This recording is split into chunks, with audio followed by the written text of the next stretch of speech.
Turn on that radio and back here. The cops ain't likely to catch up with us, not tonight. So we can all be quiet and peaceable and listen to the music.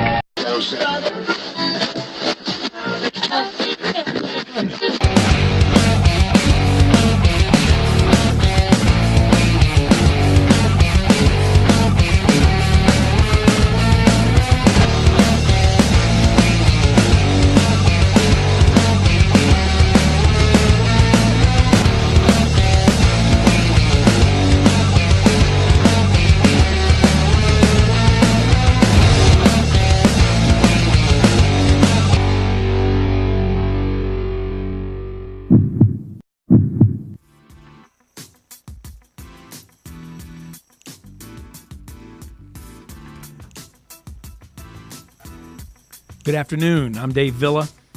Good afternoon. I'm Tommy Elwell.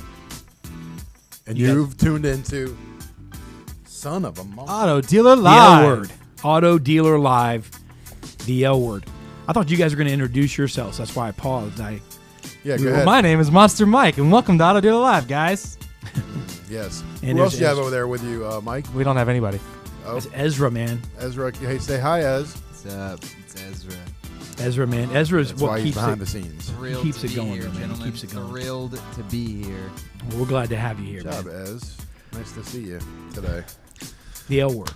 The L word, Dave, can be misinterpreted, can be reinterpreted, can be uninterpreted, and then Okay, I had this down. You can be re-uninterpreted, intro interpreted. Right.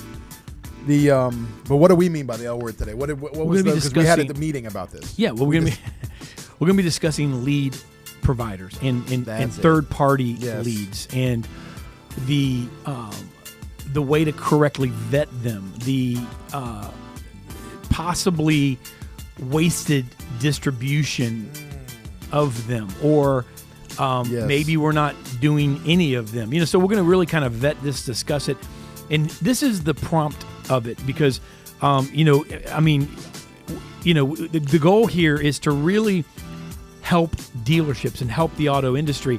And so this is a discussion that really I think dealers look for the answers on when we go to conferences or when we're discussing, with the several hundred clients that we work with, we're discussing with them. They don't know. Listen, and this is not a slam on dealerships. This is just that you're really good, okay, as a dealer at selling cars. You're really good at, hanging paper. You're really good at desking a deal. You're really good at, these things. And here's the thing. You don't have to be good at marketing. You just have to surround yourself with people who are. And it's actually, not to get all political here, but it's the one thing, if I were like the mouthpiece of someone like Donald Trump, I would say, hey, look, you know what? Look, I don't have to be good at everything. I'm going to surround myself with people who are. It's called leadership. So say it, right? But here's the deal. So that's what we're going to talk about today. We're going to make the car business great again. Or you're fired. Or you're fired. It's going to be huge. You kind of sounded It's like... going to be a huge show. You sounded like the mix between Donald Trump and Quimby Billy from The Facillo. Simpsons? No, Facillo is huge. So No, sorry, I didn't mean We're to. going to make you huge, Florida, huge. So Yes. we're going to discuss that. And here's the reason why. Dealers don't know. We discussed it with several hundred dealerships when we talk to dealers. The ones that are really honest and transparent about it, that are really trying to move the needle and have a budget to spend, they care about their money. They're going, what do I spend my money on? And this is the reason why it's important, because you're getting inundated with people who contact you on a regular basis trying to tell you that this is what you need to do. And we have the answer. And if you did them all, you'd have about 50 different personalities. So you'd have 50 different, things open on your computer screen at one time. And you'd have leads coming in from all different sources, and none of them are going to get worked. And, and God forbid your guys start to see a lead that's seemingly unqualified to them, and they piss all over the rest of them, and they don't work any of them. And you're, off playing golf somewhere, or you're not paying attention to it, and you spent the money. And lo and behold, you come back and go, hey, how many cars did we sell off that, Tommy? Well, I got to be honest. It kind of sucked. Why does it suck, man? I don't know. Just people weren't qualified. We didn't have a lot of traffic. What are you not going to say, though? Tommy, what are you not going to say? Possibly, maybe you didn't work the leads. Are you going to tell me that? I will probably not tell my dealer principal that I did not thoroughly work these leads. If I'm the GM, spending good money on. If I'm the GM Yeah. and you're the BDC manager, or I'm the GM and you're the finance manager, and you didn't work the leads, and you told me you didn't work them, it may go something like this. Hey, what happened, Tommy? Well, I didn't work the leads properly. Hey, Tommy, you're fired. Okay, bye. All right, man. Well, here, you know what? This is near and dear to my heart because actually in this business, Dave's my owner, my boss, and we leads are precious to us, and we're super accountable for the leads we get. If somebody takes the time to actually inquire about what we do, we're held accountable for those. You know what I mean? And we should be. Straight. And we should be. And guess what? We actually, if we work them properly, we close a lot of them. That's right. So the conversation may go something like, "Hey, Tommy, man, what's up with those with that sale we did or those leads we got?" Which leads are you talking about? Oh, yeah, you know what? Hey, boss, you know something, man? Yeah, those are really crap leads.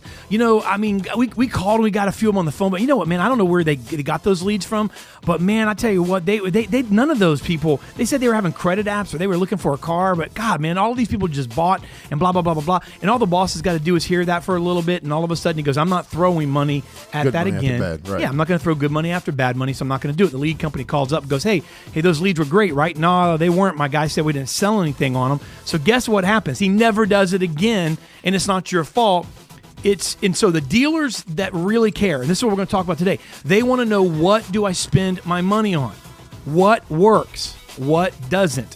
What should I tell to go fly off the side of a cliff? What should I look at? How should I vet that? Right? Yeah.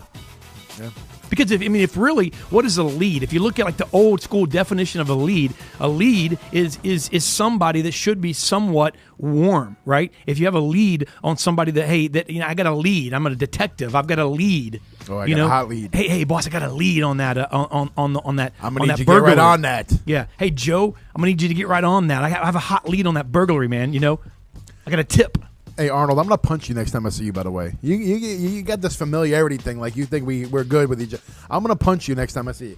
I said, Dave's my owner. He's the owner of my company, is what I said. Did he pull out like a slave reference? I said, Dave's my owner, and he quotes me on it. I'm going to punch you in your nuts. I'm going to give you a nut punch the next time I see you, huh?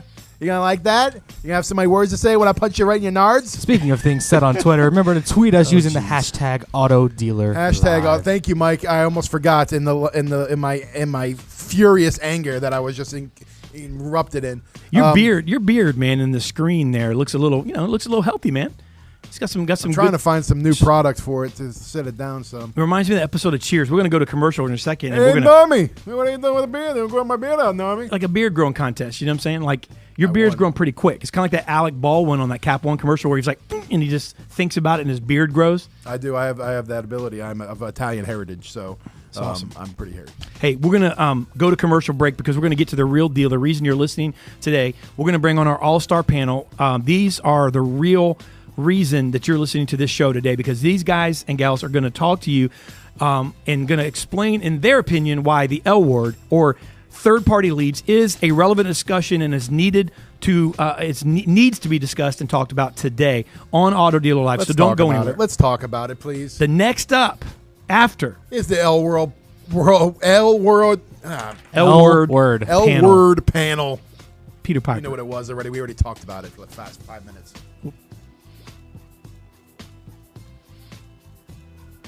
Go with the pros who know. Your dealership wouldn't trust its vehicles in the hands of an uncertified technician. So why trust its finances with accounting firms that don't know your business? Rosenfield & Company knows the automotive industry and has been serving dealerships like yours for over 20 years. We take pride in helping our clients grow from single-point stores to some of the largest dealer groups in the country. We are more than just your accountants. Our team can guide you through mergers and acquisitions, operational reviews, succession planning, and more. Visit us on the web for more information at www.rosenfieldandco.com.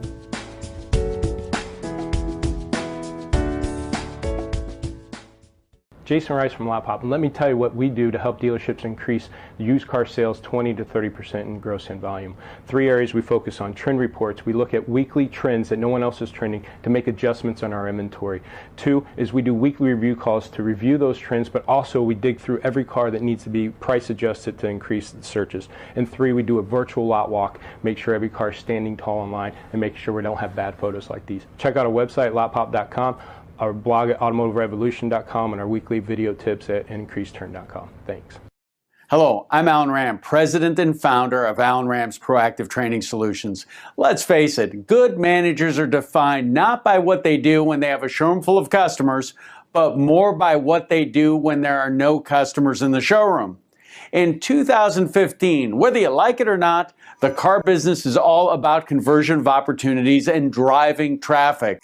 All those great closers and desk people are not doing you a whole lot of good if your dealership is not converting effectively on the telephone and internet.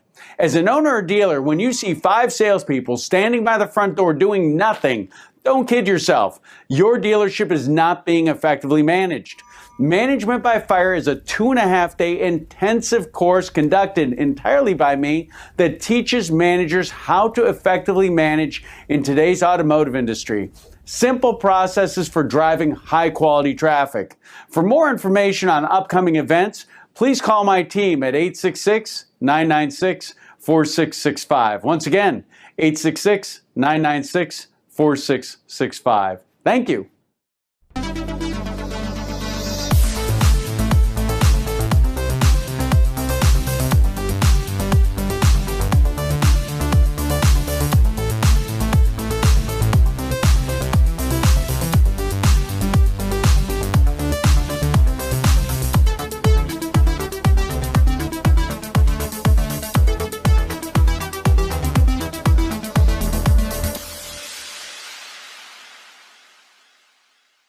Service Group has over 40 years of experience empowering dealerships to grow profits, develop personnel, and provide their customers with a high level of service.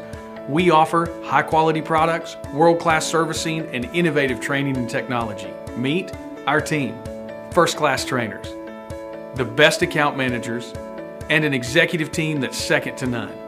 This is your Service Group team. We look forward to giving your people the power to perform.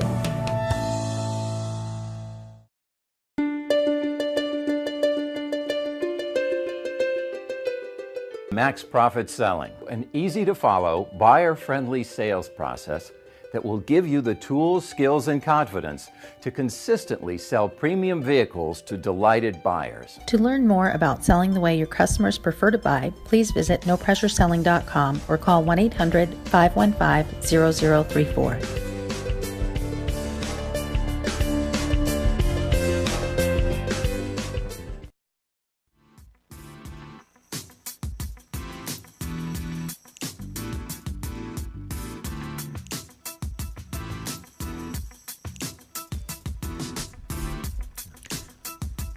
Duty free. Yeah, you did. You just said it on air. Duty free. We're back, and we're talking about the L Word today. We're talking about third-party leads, and we've got a great group of individuals with us today. Before we go on, we do want to, just remember, Lisa Copeland's not going to be with us. She just called us a couple minutes before the show, had an employee in a car accident. So thoughts and prayers are with that employee, and she had to go take care of that. So without further ado, we've got Kevin Campbell, Jennifer Briggs, Matt Koenig, and Alan Ram on with us for the L Word today. We're going to discuss third-party leads. Thanks, guys, for joining us. I want to jump right into this discussion. I want to throw this out there. I want to ask Kevin Campbell. Kevin's currently at Sandy Sansing, e-commerce director.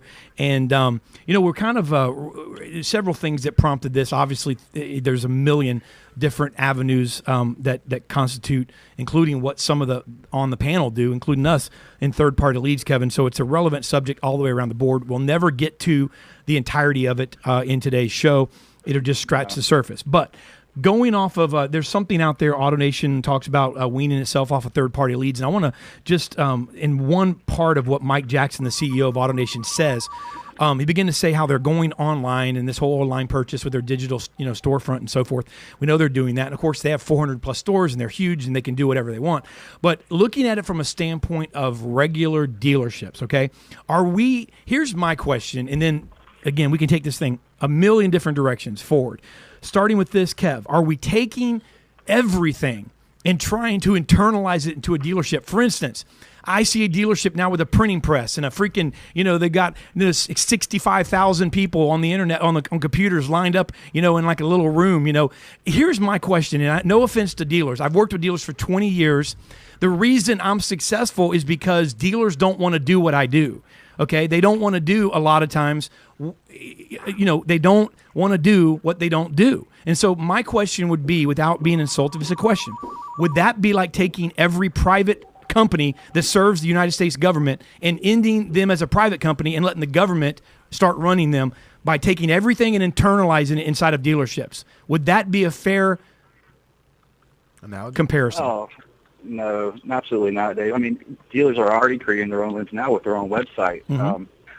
Is there a need for third-party leads? I think definitely there's a need for it. I mean, sometimes you need that extra traffic, but it's just all how you manage them. You've got to check the ROI and manage them. And I'll be honest with you, I shuffle third-party lead vendors like none other. I hire them and fire them and churn through them because I know at some point they're hoping that you're not going to track the ROI and the quality of the leads get worse. And I've seen it for years and years and years. There are some really great vendors out there that I do business with on a constant basis, but they're few and far between. They really are. Who? If you had to like name a good vendor, who would you name? Who's the strongest? Who's one of the strongest closing vendors, Kevin? Come on, man. I'm telling you right now, I like Cars Direct. I've been with Cars Direct in all their stores. Hey, I think Kevin's something happened. Signal's going out. Kevin is in a tunnel. Oh, he's in a tunnel. He's Skyped in a tunnel. No, we are talking about Smart Mail. Yeah, I had to. Oh, Smart Mail. Yeah, that's good that you mentioned that. Actually, they're a quality. Yeah, talk about that a little bit. Yeah, no, go ahead. Plug for you guys. No, but as long as you're checking the ROI and you're not just spraying the leads out to your guys. I mean, what we do here internally is, we've got a BDC that handles all the phone calls and all the website generated leads, but we give specific lead sources to certain salespeople and we hold them accountable. And if it's not performing, we'll either, we examine, is it the salesperson or is it the lead, and then we adjust from there. But we think that there's definitely a need for it. These guys are in the stores for hours, 10, 12 hours a day, and you want them being productive. And I think churning through leads is a great way to keep them. I mean, it's a grind, but it's a great way to keep them busy and keep them motivated. Okay, Matt. Matt Koenig is here with us. What's up, Matt Koenig? What's up, boys? What's up? I think it's cool that Kevin just hit on it. We talked about it a long time ago. When we started the whole Spanish classified deal, we said, listen, your end game should be to have your own portal, right? Listen, Cars.com and Edmunds and Auto Trader, do they drive leads? Yeah. Do some dealers see great benefit? Absolutely. And I think, like Kevin said, you got to check the ROI. Even as a vendor, as somebody who co-owns a company designed to add leads to dealers, what we saw was more and more dealers saying, I want my own, I want my own, I want my own. So we said, well, if you want your own, then we need to be smart enough to shift gears and serve what you need. So we said, let's shift gears and let's help them start with their own Spanish websites so they can build a presence, build awareness the way they want to. Now, does that mean we throw out the baby with the bathwater? Absolutely not. Instead, we said, let's go back to the drawing board. Let's make a better version of this classified model. Let's develop into this something that's going to generate great ROI, not take away from what the dealers have on their own, and really help kick it to the next level. I think there's a need for both, but ultimately thinking like a dealer, I would love to own as much as possible in-house. I think the challenge is, and Dave, you hit it earlier, is not just that the dealers don't want to do it themselves necessarily, but a lot of times they just don't know how. You can't be an expert at running all the programs of your OEM and closing deals and leading your people, and then turn around and be a PPC expert or be a Facebook marketing expert. And so you either have to have a staff that you hire and you got to bring some expert in to train them, or you got to rely on the experts and shift some money out of house. So I think it's a fine line, man. I think there's good opportunity in both areas, but I know many dealers have a desire to bring as much as possible in-house, and I can't say that I blame them for that. I just don't think that it's a reality for 8 out of 10 of them because they just don't have the right staff or training to get where they want it to be. And I'm thankful for that because that means it keeps folks like you and me in business, and Tommy's beard then can still be powerful at closing deals with Kevin. Thank you. Yes. Hey, well, let me ask them, Jennifer. Let me ask you this: in line with what something that Kevin said, is it the leads or is it the people The leads a week? Well, the effing leads a week? No, your week. It's like that, right? Right. Right. So it always boils down to people and process, right? I am not, and nor is my company, a fan of third-party leads. I think that I've made that very clear over the years that I do believe in generating my own opportunities for the stores. But again, like Matt said, for 8 out of 10 dealers, it's not a reality. And partners aren't helping them to do that. But you always have to look at your process first. You need to examine that and make sure. And I love that Kevin said, because it's the same thing that I did. I had different salespeople specializing in different lead sources.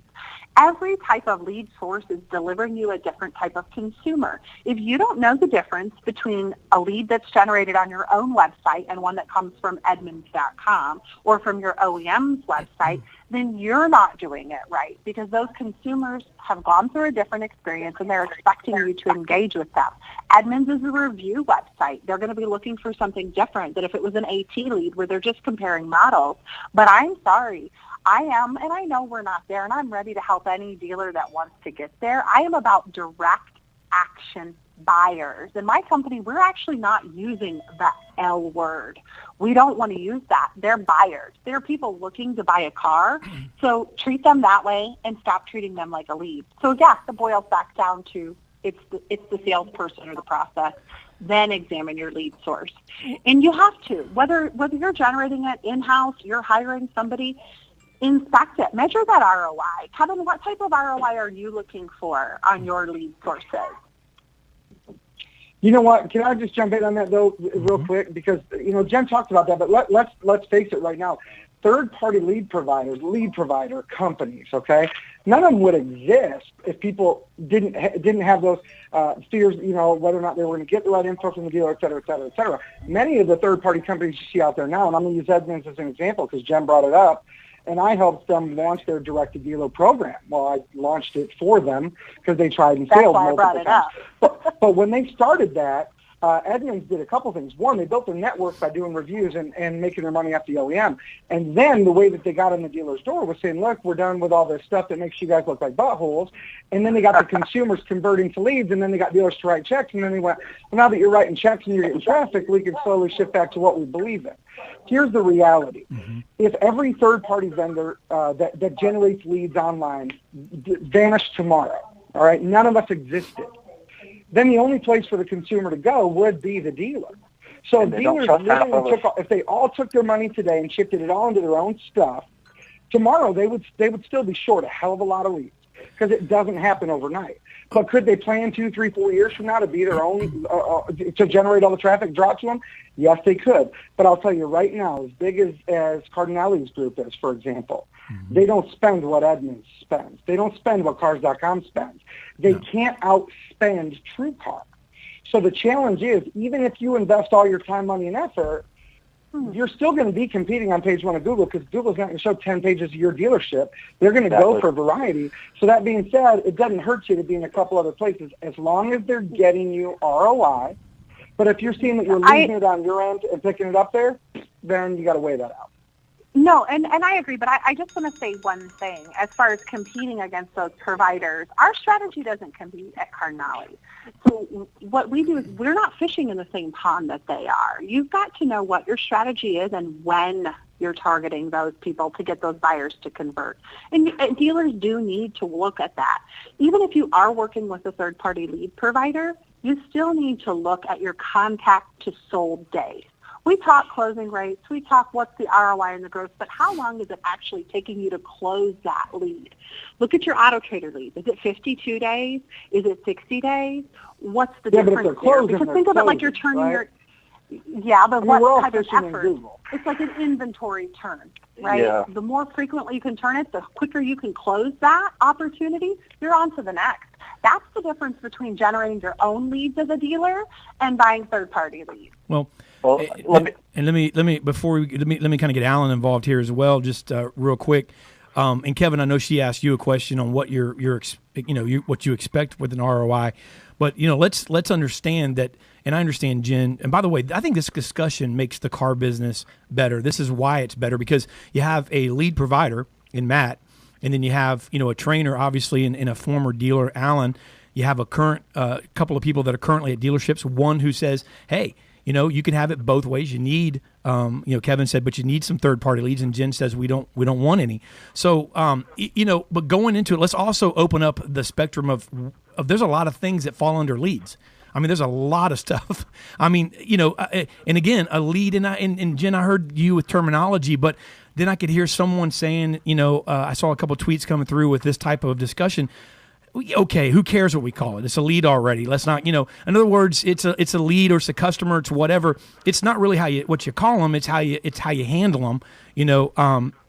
So Alan, weigh in on this because it is important. And I think one of the things I want you to comment on, Alan, is as well as take it into how does a dealer even know what? And let's say they want to. Because if they don't do anything, they don't have someone like Jen there, like the Cardinale Group. So if they don't do anything, they're as dead as a doornail on the 10th of the month. They're sitting around watching their guys, as you classically say, smoking cigarettes on the point, and so they call up a company and go, hey, I need a shot in the arm. What can you do for me? So how do they even know what to do? Because there's so many freaking people out there telling them what they should do. Yeah, I don't necessarily say smoking cigarettes out on the point. I say four guys standing around for 3 hours with their thumb up their ass talking about Donald Trump and ISIS. Okay. They might have a cigarette, but they may. Who was it that? I'm sure they do. Who was it that said? Was that Tommy Elwell channeling Alec Baldwin from Glengarry Glen Ross? That's what I was doing. Yes. Okay. Coffees for closes, Alan. Let me give me the good lead. Let me continue that conversation because that was a great movie. So you remember the scene in Glengarry Glen Ross when Jack Lemmon comes after Kevin Spacey and he says, hey, man, I can't be working. You keep giving me these weak, worn-out leads, these people that aren't going to buy. We've been working these leads for the past 4 years. I need some of the good leads. I need the Glengarry leads. Do you all remember that scene in that movie? Of course. Yeah. Okay. Mm-hmm. Well, in the car business, I think in a way, we're kind of like reverse Glengarry Glen Ross. We have access to all the best leads internally, and yet we're out looking for more crappy leads. And here's what I would ask any dealer to investigate. And I have dealers ask me that question all the time. What do you think as far as lead sources? Who are the best? And the first question I'll ask them is, how good a job does your dealership do at working their sold customer base? For example, do you have a program? How good a job are you doing bringing people back into the market? What percentage of your people do a good job working their sold customer base?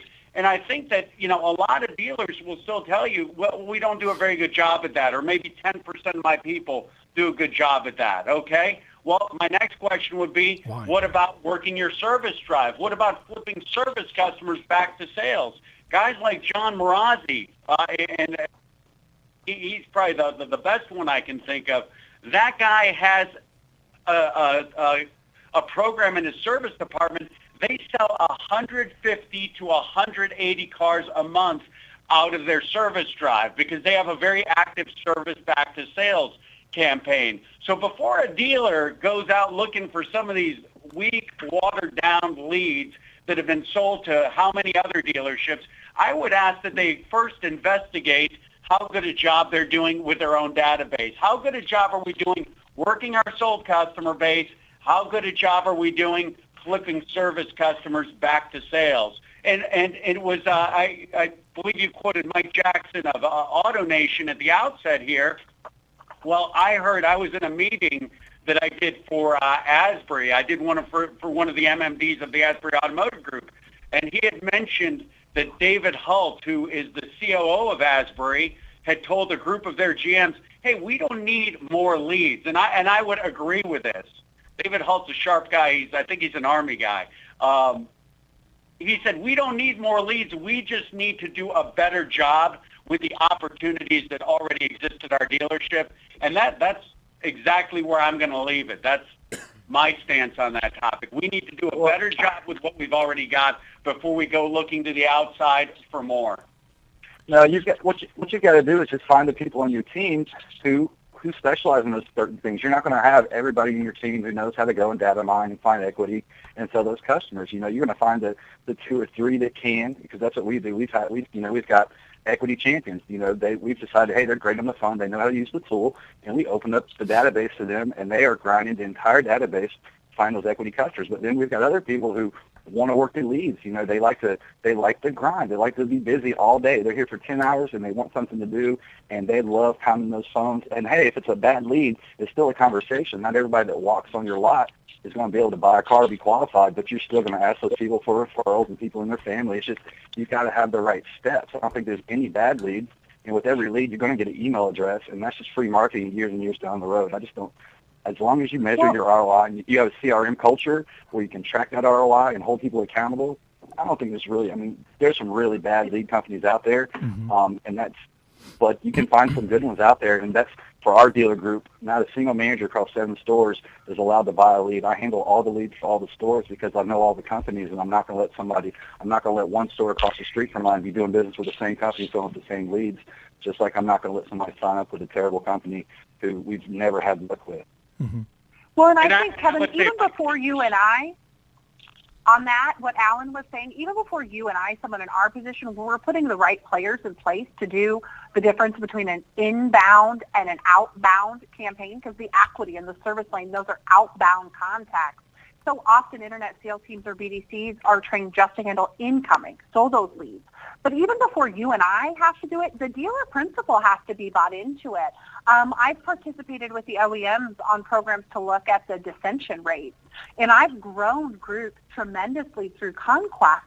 And when we shifted to try to reduce the dissension rate from our customers, so working the service lane harder, working the loyalty and retention harder, the dealer principals were like, oh, wait, no, but how many conquests, how many new customers did I get? I'm telling you, we just lost 500 customers who bought from us within the last 3 years because they bought somewhere else. But we want to worry about 50 new ones incoming. So it is about buyers and not leads. Because what Alan is saying is work your database, work your buyers, your customers first. And we have a hard time focusing on that. I 100% agree there. Kevin, you mean throw this? The key word you hit is first, though, and that's where it all comes back to. Because like Sean Stapleton, everybody hears catch and keep, right? We've been saying the same thing ever since we started our stuff. We said it's all about getting and keeping customers. Alan's right. You've got to start with a highest closing ratio, highest loyalty, highest gross profit, everything is, which is your current base. But here's the reality. Eventually, all those people get old and die. So you do still need to farm for business. And you need to start building relationships. They may be further down the road, but hell, if it's only the people we got now, they're all going to end up dead, and we all have nothing. Well, so you got to get them somewhere. And I don't mean you got to go out and buy garbage, but you really have to build new relationships. Let me say this. Human beings. Yeah, Matt. Let me say this. I mean, and a couple of things here to kind of maybe take the conversation a little further here. I mean, yeah, and I agree with you, because let me ask you this. I mean, well, first of all, I get it, because we've got a lot of issues in the car business. Okay, NADA. Alan hit on a percentage. Well, NADA statistics say 15% of dealerships accurately mine their data. I think that's probably generous, okay? So that means 85% don't. So here's the deal. Obviously, we all know that that's low-hanging fruit, and that's number one. We need to stop the hole in the bottom of the bucket before you can put more in it. But what Matt's saying is 100% right, in my opinion, because I'm born and bred of, hey, I want to move forward and take what's not mine. I mean, I'm sorry. And so that's my question, Kevin, and I know you said that, Jen's saying she doesn't believe in outside leads, and I'll let her qualify that. I'm sure she believes in growth and taking business that's not just her customers. But Kevin, the question would be, twofold. Number one, mining your own data.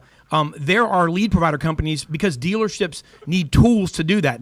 Sometimes not just their CRMs to do that, but like maybe equity mining tools and different people that tell them, for instance, like John Marazzi and Alan referred to. I know he happens to use a tool that actually tells him when somebody's in the service drive that's in equity position, and might even notify him at his desk that, hey, John Smith's in the service drive. He's driving a 2008 Honda Accord, and he's in this equity position. So there's a lead provider company that's telling him how to mine his own data to get his guy off his seat to walk 25 feet into the service drive to sell the customer. So we have a bigger problem. And so, number one, I want you to comment on that. And then number two, what about comment on, taking what's not yours? If you're not doing anything outside, is there someone down the street that's kicking your tail because they're getting business that you're not even having access to. And Jen, I will let you comment on that as well. Yeah, I'm itching for that Right. one.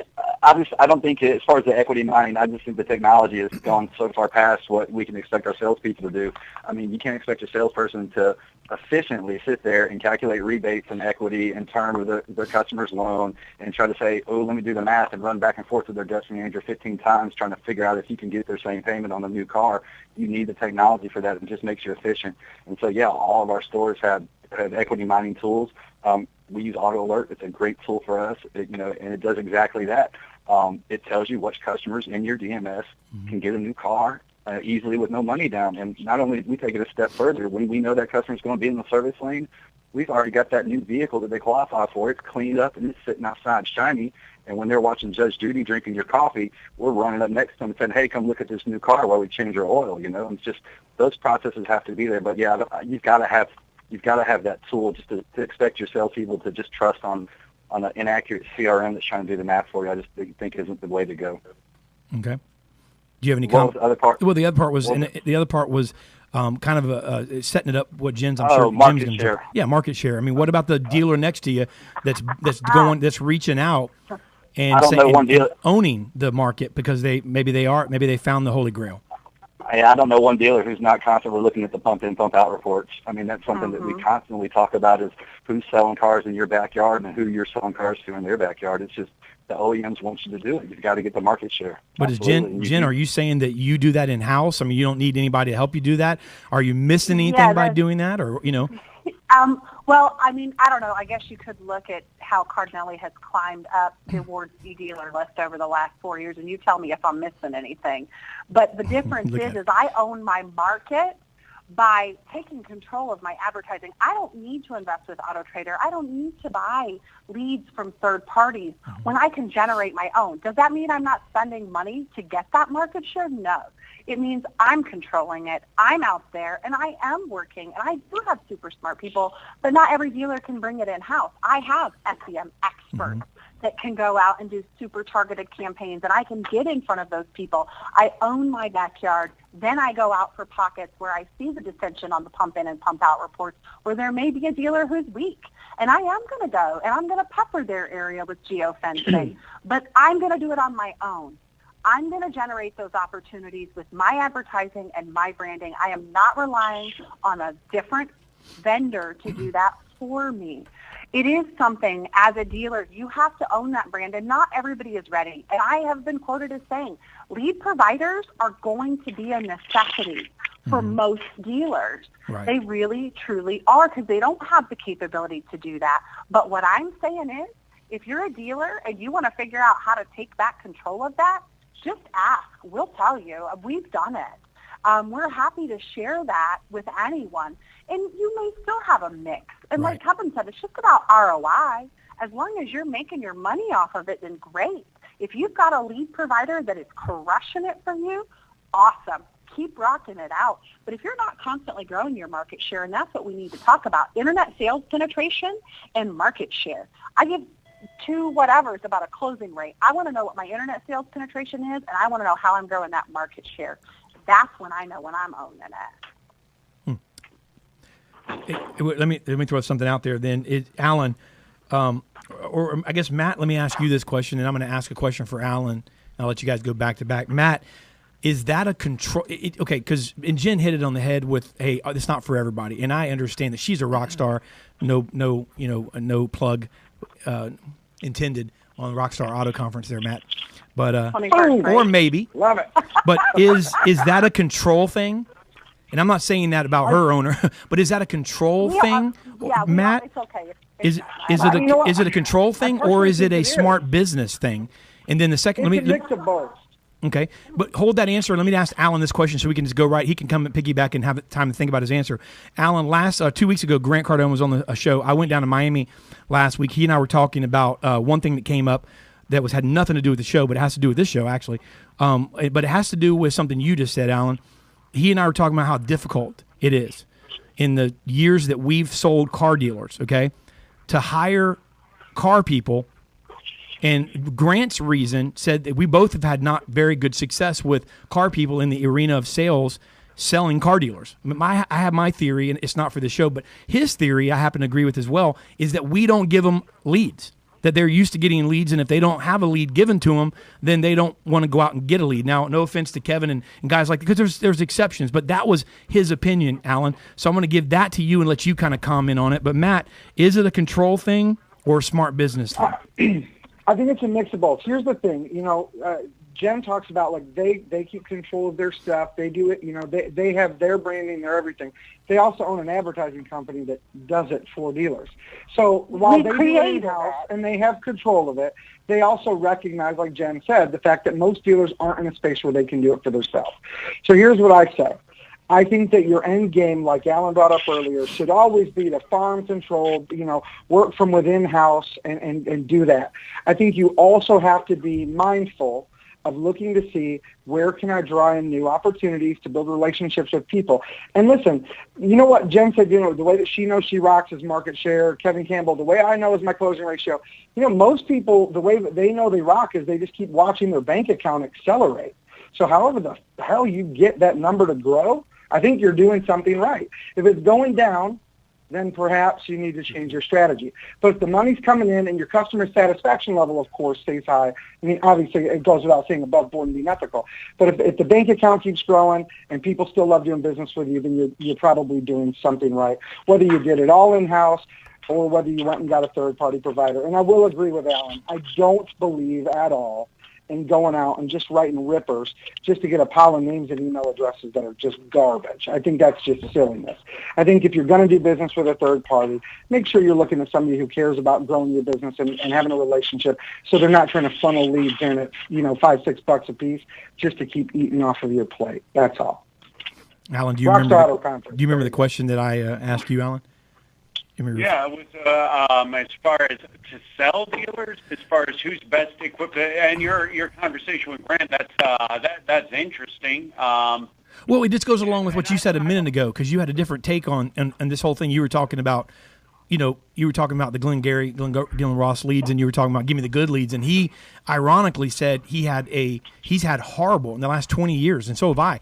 In hiring car people. Like I hire salespeople that sell under industries and teach them how to sell to car dealers, but he was having problems. And one of the things he said, that car salesmen in some cases have been so used to being handed leads and given leads that they don't know how to go out and grab them. So they would sit possibly in they don't make it because they're not given leads or they're not handed leads.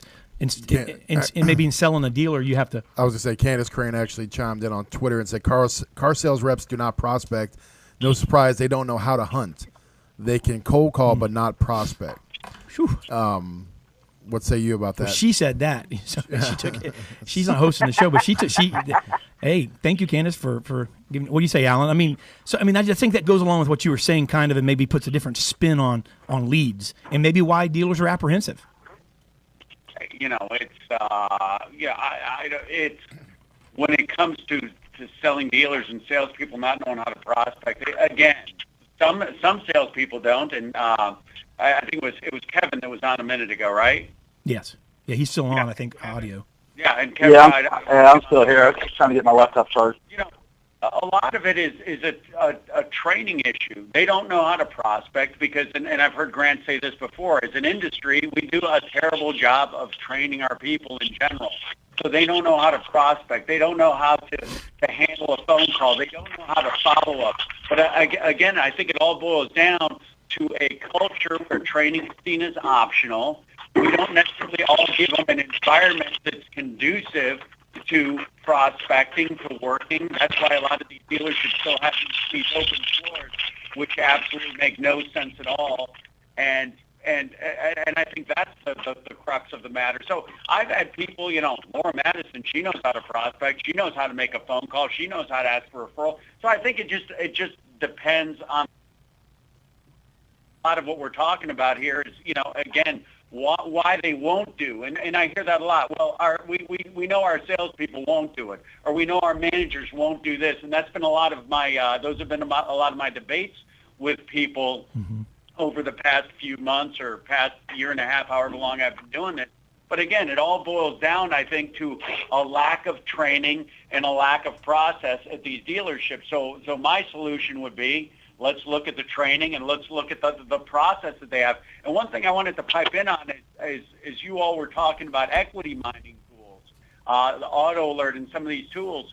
I think that a lot of dealers tend to think of equity as being the holy grail. But Kevin will tell you this: how often do we work deals and sell customers cars where they're $3,000-$4,000 upside down? So to me, I don't think we should necessarily just be focused on equity. I think we need to focus. If we wait till equity, we're about 1.5 years too late with a lot of these customers. Would you agree with that?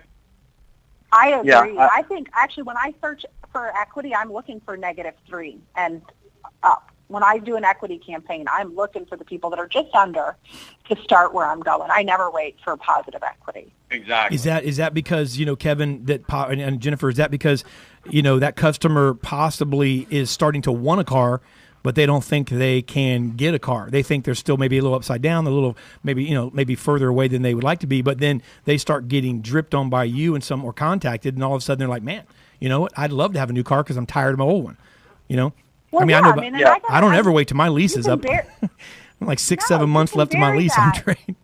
Right. When you can handle that with rebates and incentives, and they may not realize that, and they may think they have to wait till the lease is coming up. The market that I operate in, the lease penetration is ridiculous. I'm talking 67% of new car sales are leases. So, we deal with that all the time, but we have those. That's what rebates and incentives are for. Trade them in and trade them up. Bury it, man. Tommy's looking through Twitter here, but Kevin, let me ask you this, because I know this is kind of getting off of lead provider type things, but Kevin, is it really come down to then? This is what it seems to always come back to, and Alan seems to always makes us cognizant of this. In my opinion, it comes down to people who are willing to freaking work hard and think out of the box, because anything's a lead. My God, if you go to the freaking, everybody drives, and if you think out of the box and you want it bad enough, you'll find a lead. So that's what I was going to say, because I saw that quote from Twitter, and I thought she said that most people they don't know how to hunt, but I'm thinking that's just an excuse. Is that just an excuse lazy salespeople use so they can get, I don't know how to hunt. You pick up a phone and you ask somebody a question, and then you follow up with them, and is it so complicated that we don't know how to do it, or is it that we just are stupid lazy, and we'd rather be handed here's somebody that responded to a mail piece or called in off an internet banner ad or whatever, Are we just? I think it's just an excuse for lazy salespeople. Well, this is recorded, right? I know, but Alan Ram trains them, and if Alan trains them and the owner is bought in and they're going to hold their team accountable, they're going to know how to do what he's training them to do, right? At the end of the day, if they don't know how to hunt, look at who their leader was, right? So if they have good leadership, like a John Marazzi or somebody like that, who's helping their people grow, then the chances are that person knows how to hunt. That person knows how to do it right. You get somebody out of a store that's burning through, salespeople every 12 to 18 months, that's not somebody you're going to probably want to hire. Not because they're a bad human being, but if you're going to hire them, you need to know, you need to teach them to farm, you need to teach them to hunt. You're going to probably need to teach them everything from the beginning and break all the bad habits that they had at the last 5 dealerships that they skipped through. When we as managers in a dealership can teach each and every single employee and train them that their desk is their own business, and teach them and give them the tools to make their business successful, we'll be successful. I was just That's true, but it's very cliche in our business, though, Jen. Everybody gets told you're in your own business, and then they get told, go broom the cars for free. I don't pay you for that shit. And they treat them like a free labor. So.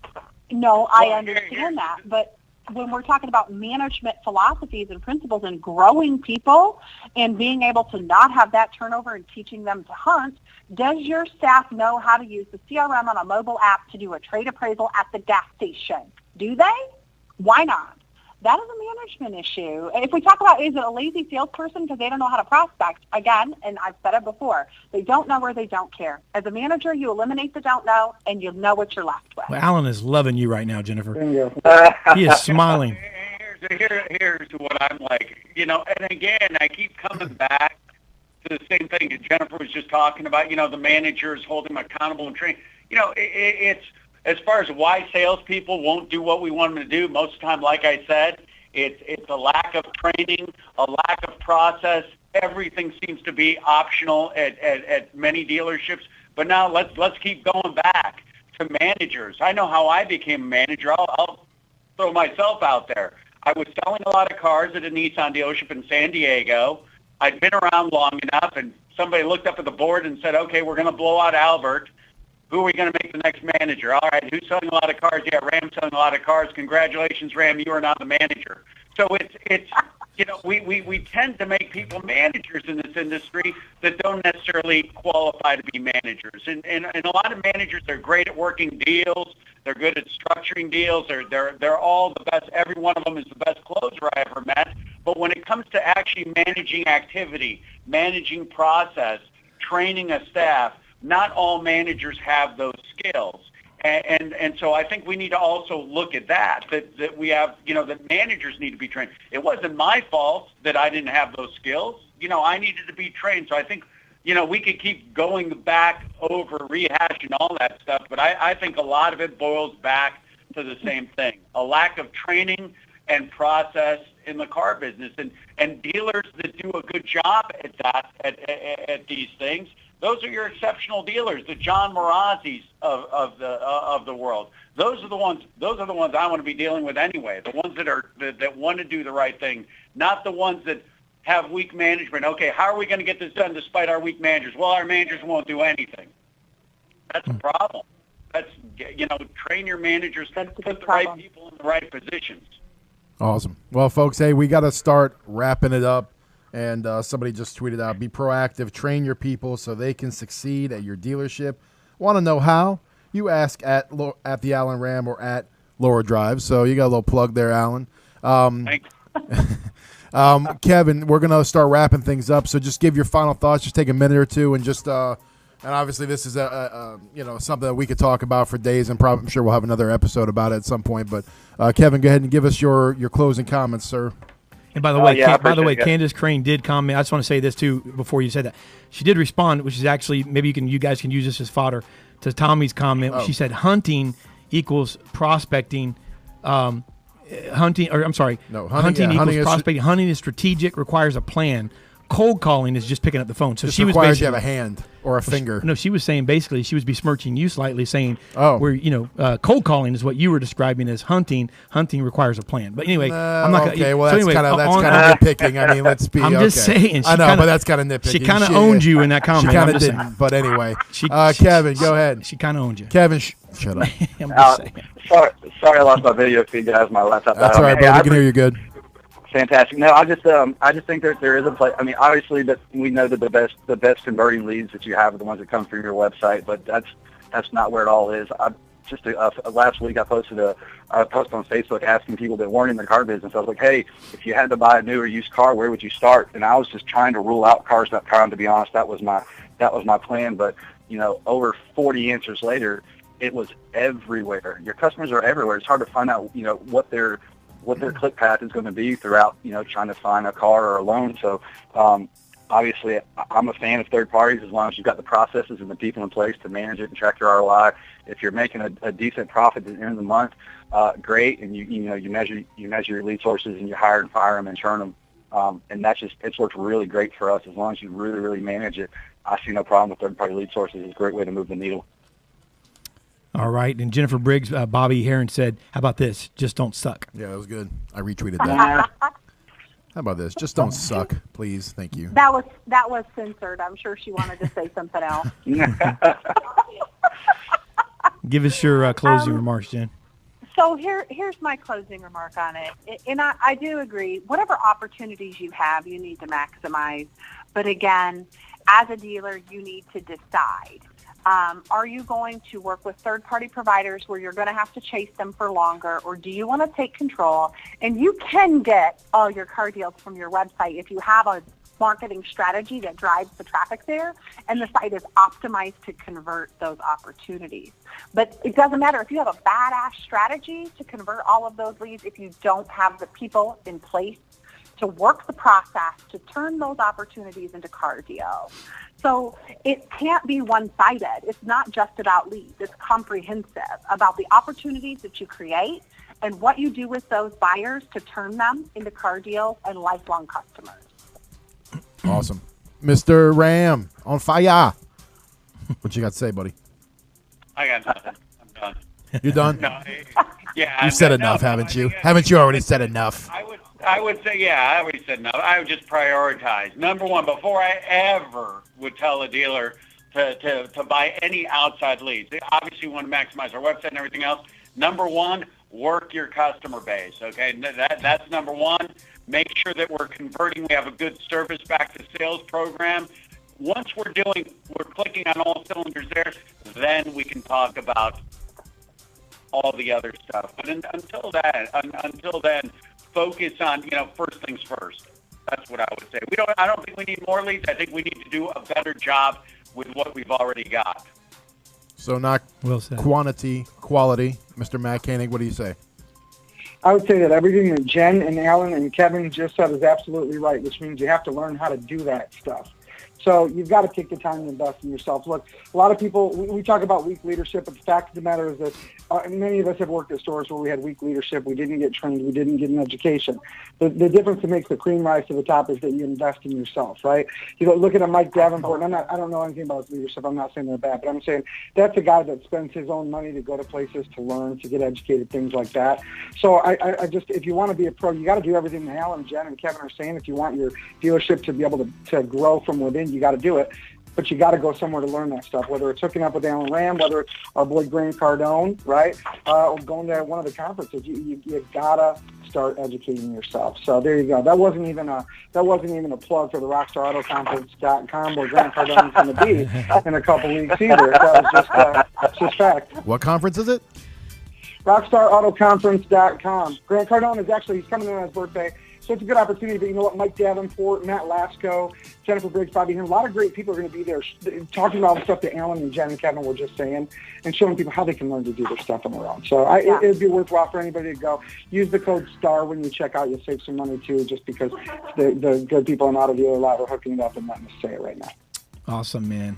Well, guys, thank you so much. And like I said earlier, that this was not even going to scratch the surface because when you start talking about this, then it just goes so many directions. And so someone on Twitter was saying Matt Koenig owned Jennifer Briggs today. No, I didn't. Come on, now. What? I'm just kidding. No, I'm just kidding. Did we even let Matt talk? Dang. Man, a few words and I still win. It's the hair and Tommy's beard when you combine these things. Well, hey, real quick, I'm going to give all of you guys a chance, just a really quick, Matt, you got Rockstar Auto Conference. You just said that. Check it out, guys. I'm not sure if there's any in-person seats. I'm not really sure how you're doing that yet, but I know, or left, but I know you can do it online as well. Got a couple left, so hook up. Okay, and then Jen, you're going to be there. Jen, what you got going on? That's anything else you want to? Well, I got Internet Battle Plan next week in Houston. I don't know if anybody's going to be down there. But the last thing is, it's great to self-educate, but just start following these people on social. You're going to learn a lot. You'll find out about the shows to go to. And ask questions. I promise you there's not a single person that was on this show today that would not answer your question via Twitter. Tweet me anytime. I'm willing to answer and help anyone at Next Level Briggs. Next Level Briggs, okay. And then, Kevin, how can someone follow you? I know you're running several stores, but you always are involved with things that are going on social and right. Yeah, you can find me on Facebook at Kevin Campbell. I'm easily to find amongst the automotive circles, and Kevin_Campbell2 on Twitter. Just one thing I would say to all the dealers that are listening: invest in your people. There's all kinds of conferences out there. Matt's got a great conference he's fixing to put on. All the conferences out there. I worked for a dealer for 8 years before I really got introduced to this whole network of these conferences and everything. And it really lit my career on fire. So the dealers that are listening, invest in your people, pay to train them. It'll come back tenfold to you. And that's really all I got to say. I appreciate the opportunity. Oh, and I told my friend, regional manager over at Cars Direct, TJ Stewart. He's a great guy. He's a great partner to our dealership. So Cars Direct's a great vendor for us. And I just told TJ I'd give him a shout out. But I appreciate the forum, Mr. Villa. Oh man, thank you, brother. Thank you, Kevin. And then Alan, we'll let you. I know that you got a brand new social platform you just launched. You've been doing it for a while, but you've been building the social platform. Also, Kevin just spoke, and we've been speaking about John Marazzi and all these successful dealers. These guys swear by you. You get plugs every week, and talk about how somebody can get plugged into your social selling platform and take take themselves to the next level? Yeah, give us a call, 866-996-4665. I'm also easy to find on Facebook through my company, Alan Rams Proactive Training Solutions, or I've got an Alan Ram Facebook too. I think I just sent you, Kevin, I just sent you a friend request. Yep, I got it. Cool. Don't leave me hanging. Don't act all cool. Don't wait 48 hours. Hey, Kevin, snobby. By the way, guys, Kevin's a beast. And Kevin, I want to get you back on for some other things we got coming on. Kevin's a beast. He's responsible for if I'm not mistaken, Kevin, over 600 deliveries a month go through your department with the stores that you guys are affiliated with. Is that right? Is that close? Yeah, we move close to 1,000 vehicles a month out of little Pensacola, Florida. I'm sorry, I didn't mean to offend you by saying 600 because that's a long way. Like, from yeah, real close. 400 cars off. Real close, jerk. Dave. Almost half off. Yeah, good so job. I just want to get. But listen, seriously, these guys are freaking crazy. So thank you guys for coming on the show, and I hope you guys have a great weekend and a great Thursday and Friday. Thank you guys very much. Thank you guys. You don't go anywhere. We are going to be bringing on the next up right now. Mike, just give me the thumbs up here. We'll talk for a minute, and we're going to be bringing on Don O'Neill. I want to talk to Don because we're talking about lead providers today. We only have a few more minutes here. We're going to bring Don on just for a few minutes, but I really am excited because Don O'Neill, and speaking of lead providers, I mean, what they're doing is crazy. And he's a lead provider, but what we're bringing him on really to discuss what's able to be done, man, with credit. You know, what's able to be done with this customer, what information, compliant information is available to dealerships. It blows my mind what's available. We ready to go? Don O'Neill with Credit Miners on the phone with us. Don, we appreciate you coming on. He's the next up. And Don, listen, man, I was just talking. We're talking to have the whole show's about lead provider and third-party lead providers to do, to don't, blah, blah, blah. We've been talking about all types of things. And the reason I'm excited about getting you on the phone, I mean, yes, you're a lead provider, and obviously you service dealerships across the nation. But I want to talk really kind of more excited to talk about what's available to dealers today that they may not even know about. What's really available from a compliant standpoint. No more. Not knowing what's going on, but you're giving them a peek under the cover, so to speak, right? Talk about what's available, man, that dealers may not even know. Yeah. Well, first of all, Dave and gentlemen, thanks for having us on. And yeah, I mean, I think what a great show for dealers, and everyone wants to know: should I buy leads? Do I build it organically? And the reality is, it's whatever you work at your dealership. But what is the most important thing for us? What we do is we allow a dealer to take whatever leads they have, whether they're organic or third-party, service leads, desking, and we allow them to either pre-screen, pre-qualify, or access hard credit. But what we do is we never introduce a Social Security number or the date of birth. And so what we always tell dealers is this: a lead, I don't like saying how many leads did you get, what was the conversion. Mm-hmm. The reality is, what was your conversion to sale, because that's all that matters. And within that, if you have the right tools, your conversion to sale should be, anywhere from 18 to 25% if you're doing a good job. And more importantly, that PVR should really equal the effort that you put in. And again, I think, profit all of a sudden became a bad word in this industry about 5 to 7 years ago.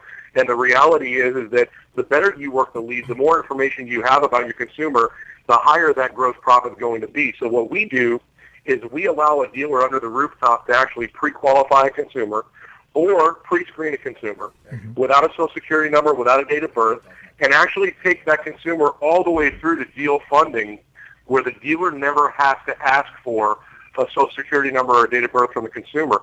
Now, we do it with two products. One's called pre-qualification. The other one's called pre-screen on our new Basis platform. And what we do is we take that consumer, we run them through a predetermined decisioning engine that is customizable to either the lender or the dealer, and we stand them up against all three bureaus. So from a customer experience standpoint, we allow the dealer to see, based on my indirect lending portfolio, which bureau actually makes the most sense for which lender. So if I know my captive is Equifax, but I know I have an indirect lender that'll take a 720 or higher TU, and it's got more depth in the file, that's where I should be sending my consumer.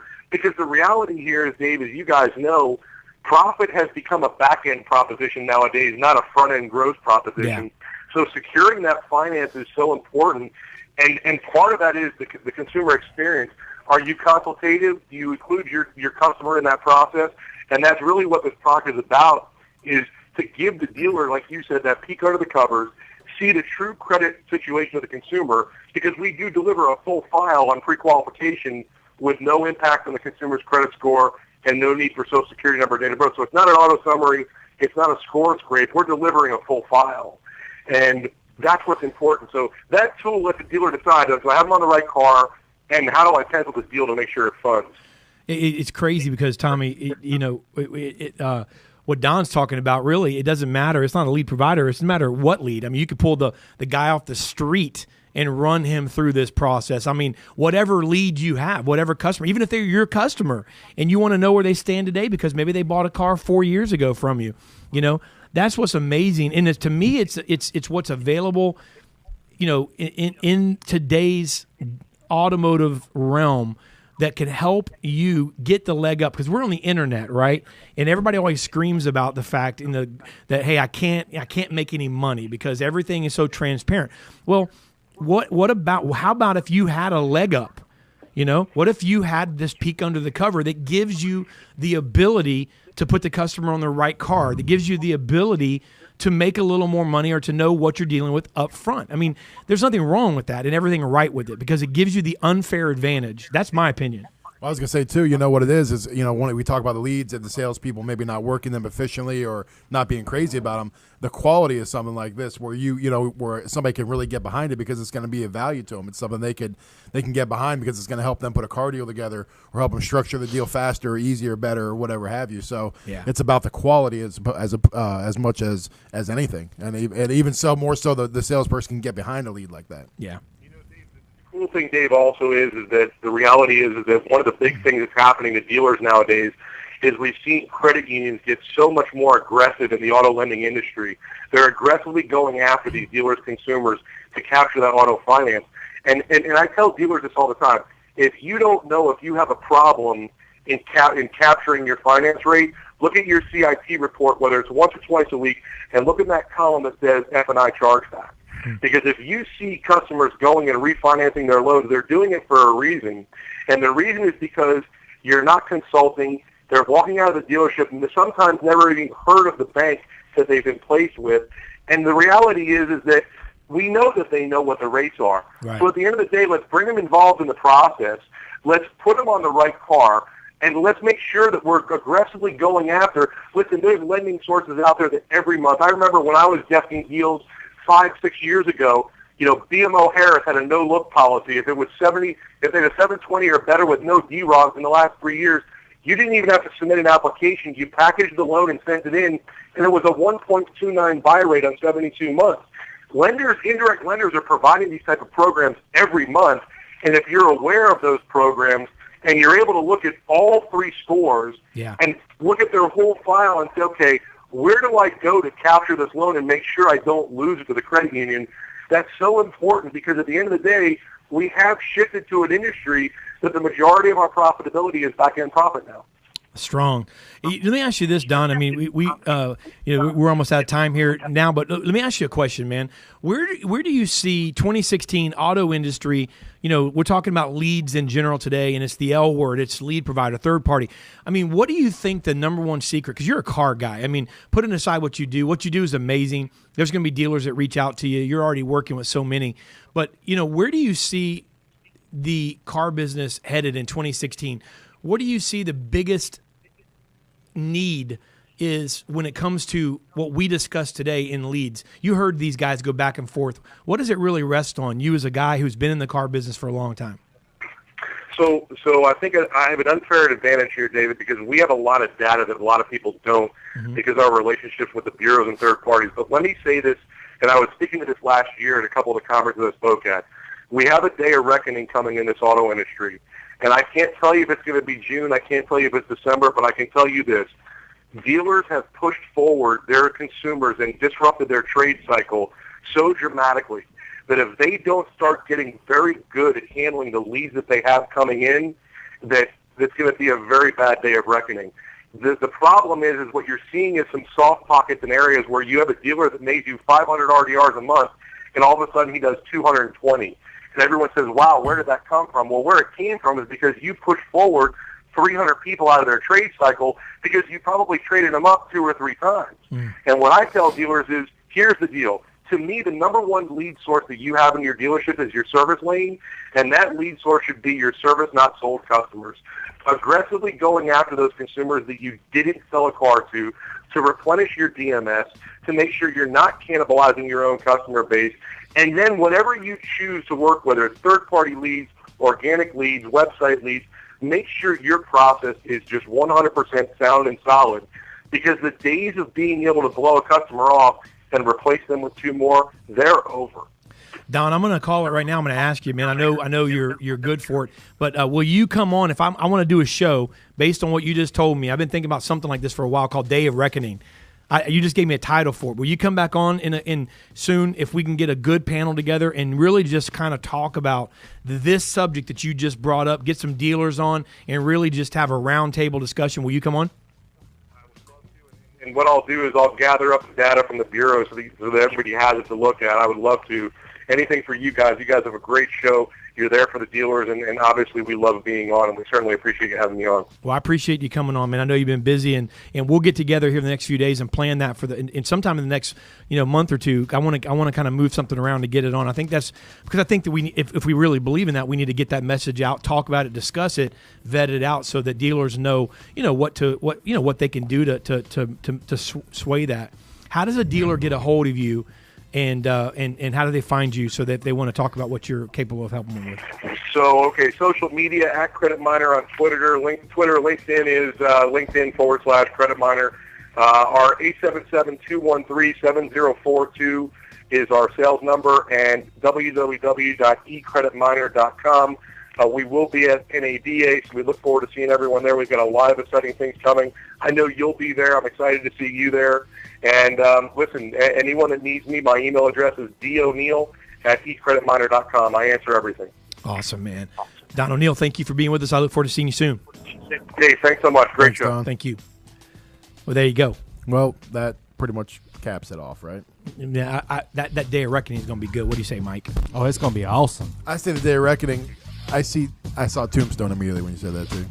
It's not about not Tombstone. No, it's because what does he say? He says Doc Holliday. He says no. He says it's not about revenge or something. He's like, it's about the reckoning. He says that at the end when he's like, if you're gonna make a reference, make it right. Then why don't you friggin' Google it and find out what the reference is, schmucko? He said before you make it. Why, Johnny Ringo, you just look like somebody just walked over your grave. You have been so passive aggressive today, like uber passive. Yes, I'm gonna be overtly aggressive if you don't shut up. You are 0 to 100 all show because I can't. The snark it starts to wear. It's like a beach erosion, and eventually he's gonna choke you. Basically, what he's saying is he's gonna choke you with your own beanie if you don't be quiet. He can try. You know I'm bigger than you by a lot. Hey, Ram on Fire is next, right? Yes, it is. Yeah, Ram on Fire is happening right now. The good news is we got them started. Yeah, it's happening right now. And before we leave, if you happen to miss any episodes this week on the Autotainment Network, you can always catch up on autotainmentnetwork.com and on the iTunes store on the downloadable podcast. Take it with you as you go on the road. Hey, the next up right now is Ram on Mother Hunch and Fire. God bless you. Good night. God bless.